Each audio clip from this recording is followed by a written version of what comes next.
welcome to episode 67 of Foot Manager 715 with Southampton. I join you back as the 20th of April 2024, and we do have a live commentary at home to Hull, I think, as I promised.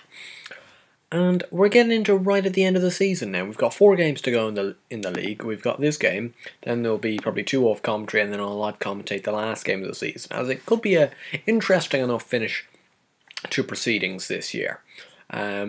We haven't been playing great as of late, but we're still just about in the mix.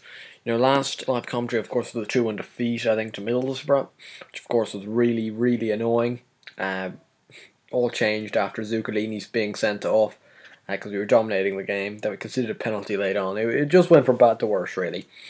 And to be honest, it didn't get much better after that when we travelled to Ewood Park to play Blackburn. And to be honest, I was hoping for a win in this game to, you know, kind of banish, I suppose. Ooh, what's that doing? Don't know. To kind of banish the defeat at home to Middlesbrough, which was a bit of a shocker, if you ask me. As you can see, I've got the match stats back up, which is fantastic. I finally worked out how to get them back. Now, a ball in from Seferovic and Zabata gets there ahead of Escobar, who had a few dodgy games just at this time, which was disappointing because he's had such a solid season. For him to suddenly start playing poorly just now isn't really the right time. And then, of course, this one was a real kick in the teeth straight from the kick-off. 1-0 down. I told them to kind of shake things up, and of course we concede straight from kick-off. Matt Dance, he's on loan at Blackburn from Everton. Of course, he looked a decent enough youngster when we were at Everton, but obviously hasn't quite fulfilled his potential if he's on loan at Blackburn. But it ends up getting out to Buckler, and Mack gets in at the far post. I think it's Papadopoulos who, that's his zone, and yet he was nowhere near him. And we're 2-0 down. And from this stage, I kind of knew we weren't going to win it. Despite getting a goal back in the 62nd minute, Urbanek found Sinclair, Freeman, Sinclair again, Emre Can, Reed, and he scored it. So at kind of this stage, we were back in the game, but we knew we kind of couldn't win the game. Max the Machine Dunn was out for this game, so Sinclair was playing. Oh no, he wasn't, sorry. He got subbed off after 50 minutes because he picked up an injury. And so did Rebeo, which wasn't good at all. Rebeo, both of them are back for today's game because this game happened around a month ago now. And Max the Machine Dunn was back for the Wigan game, but Rebeo wasn't. And we kind of stumbled over the line at home to Wigan, winning the game 2-1, despite going 1-0 down in the 53rd minute through another penalty. Well, we haven't been very good at that as of late. We've considered an awful lot of penalties, but with Rebeo out, we had to go 2 strikers up front. So Sinclair and Dunn were up front. Woodrow with the penalty for Wigan, he just slotted away nicely. You know, there's nothing too much to it. It was a penalty. I'll hold my hands up. It was really disappointing though to concede that.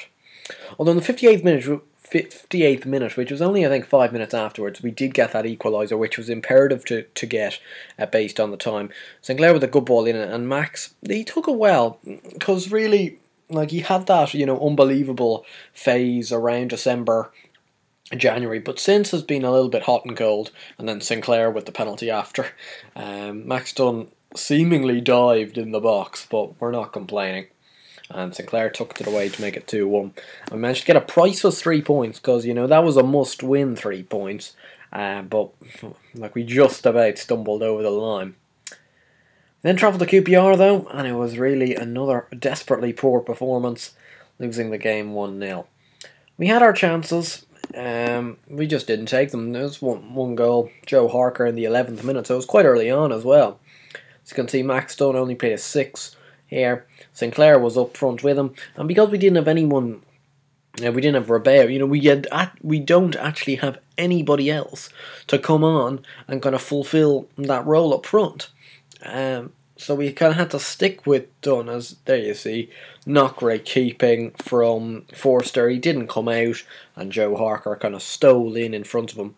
We had 4 clear-cut chances and 4 half chances, yet couldn't find the net, couldn't find the back of the net. Like, That shows you kind of how poor we were, I think, in front of goal, and it really was disappointing. We then, though, in the last game before this episode, managed to pick up a priceless 3-2 win away at Newcastle, which I thought was going to be the toughest of the 4 games, kind of off camera here.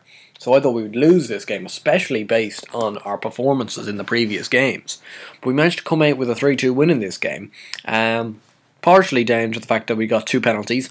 Panos Armenicus got the first one. Max Dunn seems to be a good old sucker for a nice dive in the box, and he's gotten us a fair amount of penalties himself. We seem to be kind of a penalty-friendly team, it seems, because we concede them and score them. But anyway, they equalised fairly quickly. Krejci with the ball down, and Cascarez, or Cacarez, I don't know how to pronounce that, but equalised in the 23rd minute. Not great defending, has to be said. But then immediately from the kick-off, sorry, is this us scoring or them scoring again? Hujmark, Escobar cuts it out, finds Emre Can into Rabeo, who does well, finds Max Dunn, who kind of beats a man well, and then slots it away confidently. A great finish. And that was the Max Dunn of January. And bits of February, really, taking players on, getting the job done.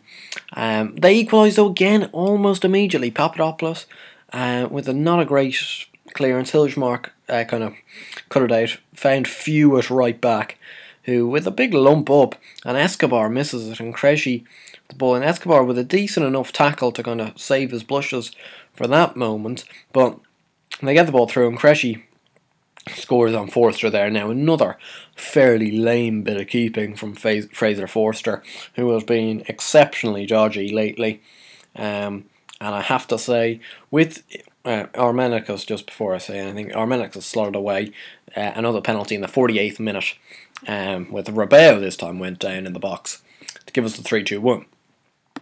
But the thing is, I don't know in the summer even how much investment we're going to get, because we're 3 million in debt, and we're projected to lose another 9 million by the end of the season, which is only in a month or two's time. So I don't think we're going to get much investment. If we do get any investment, I will have to look to strengthen the goalkeeping scenario, because it's just not good enough anymore. Fraser Forster is piss poor. He really is. It says he's still a decent player for most Premier Division sides, but he's just not good enough. And Jed Steer's not good enough to even overtake him, which shows you how bad he is. We have had a youth intake since the last episode, though, and we had one guy to really look out for, Shane Liz, who come through the setup. Now, at Southampton, I'm expecting big things, because Southampton are renowned to have an excellent youth academy, with a lot of guys coming through it. Now, this guy can play nearly everywhere. Well, not everywhere, but he plays a lot of positions.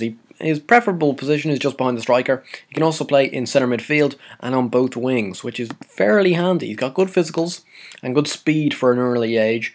Decent determination and flair, and he just looks the sort of guy that you'd like to see. We've already got him down on a contract when he turns, is it 17 or 18? I think it's 17. But when he does so, he will get a full contract. Anyway, sorry, just before we go through the player statistics, in the league, we're still clinging on to 6th at the moment.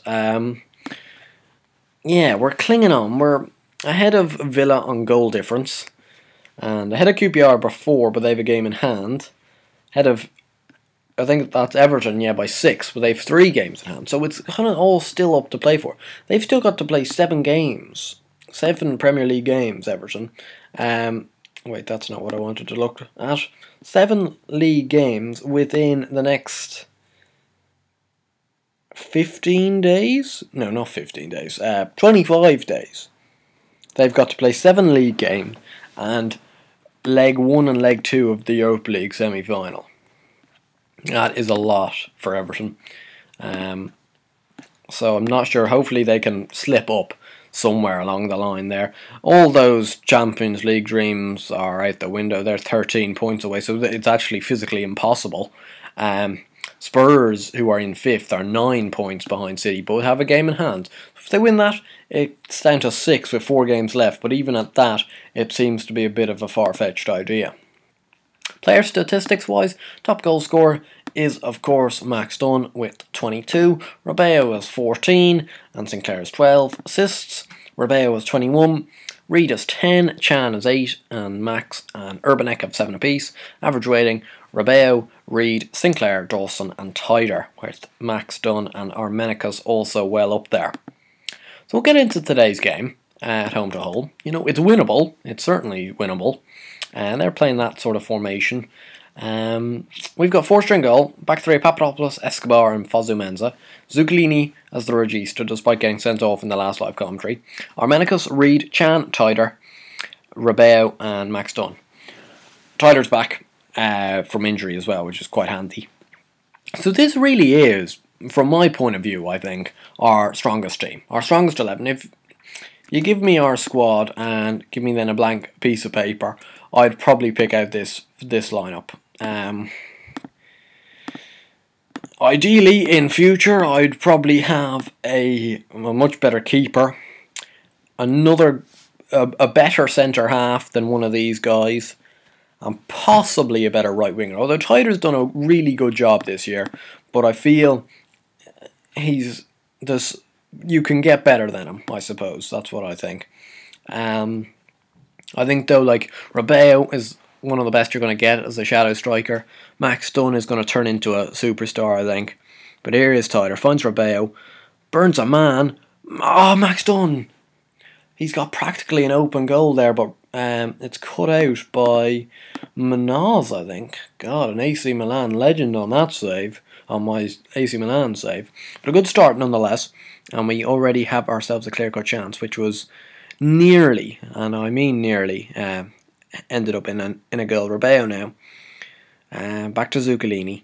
Just be patient. Chan, Rebeo, Max Dunn. Go on, son. Go on, Max. Good play. Good goal. Max Dunn. Superb. 1-0. 23rd of the season.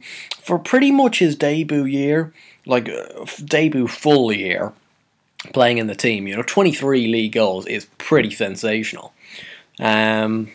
He's turned quickly into our Ashani Finlay. We had him at Everton. He was decent enough at Everton, but I think Max Dunn is actually better than him and has more potential than him. He's a bit more of an out-and-out forward. Finlay was more of a kind of shadow striker sort of player. Rebeo there with the ball in. Papadopoulos couldn't make it. Zuccolini back to Rebeo. Zuccolini's going to have a pop. He is, and it's a good save by Butland. And Max Dunn's going to chase after that, but that's the end of that. So, are we on it? No. So as you can see though, from the first 20 minutes even, we have dominated the early goings here. But I think it's imperative to try and get that second goal while we're on top. Max Dunn now finds Rebeo. That's stunning. That is stunning from Rebeo. Max Dunn, pretty decent work from him, but Rebeo then just takes it away. His 15th of the season, and as the commentary said down there, he just passed into the back of the net. Nothing anxious about it. Max Dunn just puts him through. He beats a man. He's then passed and then just slots it in so confidently. And we have got ourselves an early 2-goal cushion at home to Hull. And here's Rebeo. 3-0. Absolutely stunning. And I love to see this sort of stuff because it's our two best players. Max Dunn and Brian Rebeo are our two best players in my eyes. And it's just lovely to see them just produce on a live commentary here. Rebeo, that is picturesque. Not the best bit of keeping, but picturesque from Rebeo. And we're 3-0 up within 26 minutes. And already this game seems a long, long, long way away from Hull City. And it's almost out of their grasp already, unless they get a goal right now. We're going to have to build from the back here. Armenicus finds Reid. Rebeo now. A little bit isolated, and he gives the ball away to Rodriguez. Can we get it back now? Akpro. Oh, good ball in. Rubio, 3-1. Game on, possibly. Now Diego Rubio's offside. Okay, that's grand. That is grand. And we get to see it now because of the goal action on 3D. Yeah, he's well offside, as you can see. So good decision, linesman. He did look offside. Like usually with those, they are offside. I've just put it on because it's a handy thing to see. You know, it doesn't waste too much time, but also you can see whether the decision was right or not. Because sometimes you can clearly see that they're offside, but sometimes you're thinking, bloody hell, they don't look offside. And I'll be able to then now justify whether I was wrong or whether the game was wrong. Because like the game sometimes does get it wrong, and a guy is onside and you flag it for offside. That has happened. I've seen it happen. But here's Ince already in. Oh, fuck off.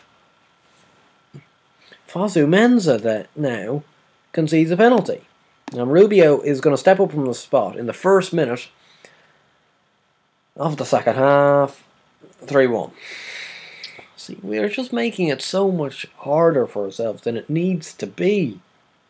Diego Rubio, I don't know what Fraser Forster was doing there, like lying on the ground before the penalty was about to be taken.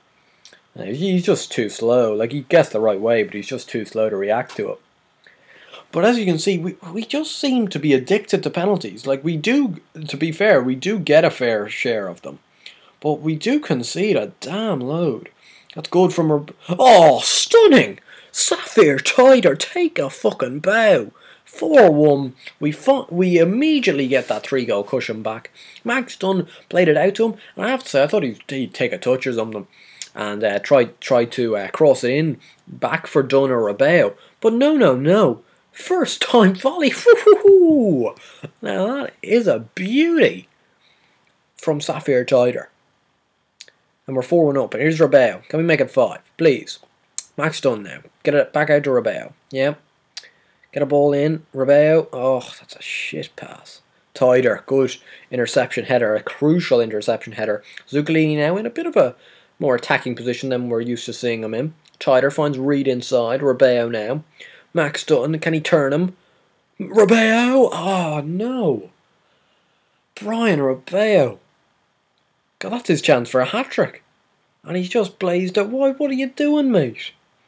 Persic? Away. Ince now sweeping up for Hull. They get another goal here, though. Again, we're just letting them back in the game. We're keeping the door open for them. Oh, Fosu Mensah, you've already given away a penalty. And now he's at fault for the second goal as well. God, he's really having a shocker today, Fosu Mensah. And we're actually going to take him off if we can. And let's bring on Shane Ciardini, because Fosu Mensah is just having a shocker. And we're going to bring on Michael Urbanek for Panos Armenicus as well. Fosu Mensah just gets dispossessed far too easily. Zaha does quite well here.